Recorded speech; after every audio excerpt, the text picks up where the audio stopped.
Title: I walked into my daughter's wedding after raising her alone, but my nameplate said charity case by obligation. The groom's wealth and family burst into laughter, but when I tried to walk away, my daughter said, "Dad, we're leaving now."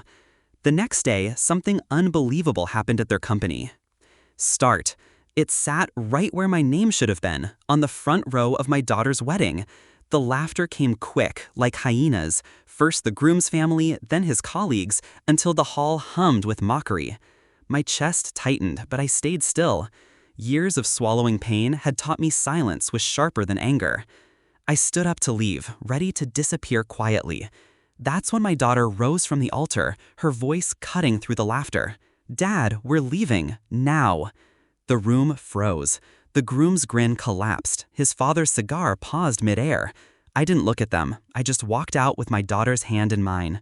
But the next day, my phone lit up. 247 missed calls, all from the groom. I raised her alone. Her mother left when she was 5, chasing something shinier than responsibility. I stitched shoes by day and swept factory floors at night. Every coin went to my daughter's schooling.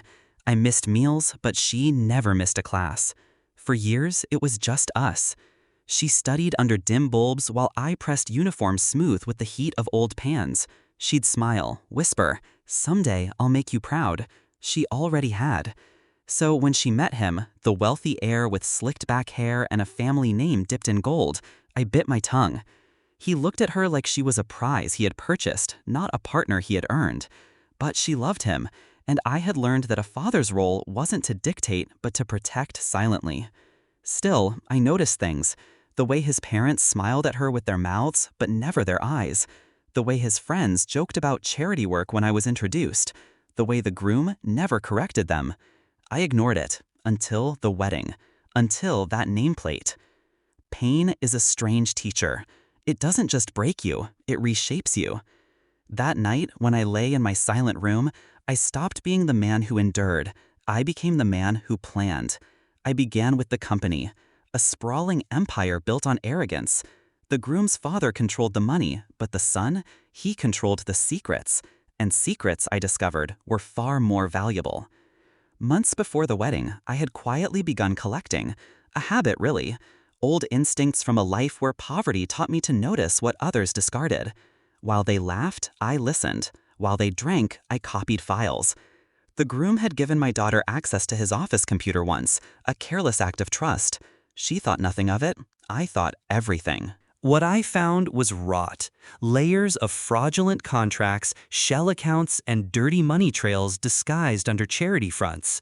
Irony was never lost on me. I built a quiet fortress of evidence, each piece stored away under my name, locked with legal triggers that would only activate when I chose. By the time their laughter echoed at the wedding, I already held the knife. The day after, I made my first move. I didn't call the groom back. I sent files instead, anonymously to regulators, competitors, and a handful of journalists starving for scandal. Each packet a nail in the empire's coffin. By evening, their company's stock began to bleed. Overnight, investors pulled. The phones in their glass towers rang non-stop, unanswered. The groom called again and again, 24/7 times. Desperation has a rhythm, and I listened to every missed call like a symphony of justice. I didn't answer. Not yet. The climax came fast. 3 days later, I stood at the edge of their marble lobby. Security guards whispered into radios, chaos buzzing through the building. Screens flashed red numbers, falling stock prices scrolling like funeral chants. The groom spotted me. He rushed over, sweat dripping from his polished hairline, tie hanging loose. His voice cracked. "Please, help me. I know you did this. You have to stop it." I looked at him, really looked. The man who once smirked at my worn-out shoes was now trembling, begging, reduced to the charity case he once mocked me as. I spoke softly. "Do you know what obligation feels like? To carry someone when you have nothing? To give everything and be mocked for it?" His lips quivered. No answer. I leaned closer. "You wanted a charity case? Congratulations. Your entire empire now lives on donations of mercy. and I don't think mercy is coming. I turned and walked away, leaving him to collapse under the weight of everything he had built on lies. That night, my daughter sat with me in the kitchen, her wedding dress folded carefully in a box. She had no tears, only a quiet strength in her eyes. "I chose you, Dad," she said, "not them.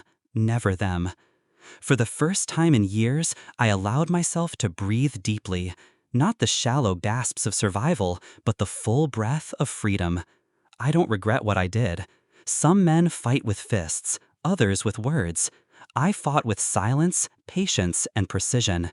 They mocked my poverty, but they forgot poverty teaches you how to endure, how to plan, how to wait.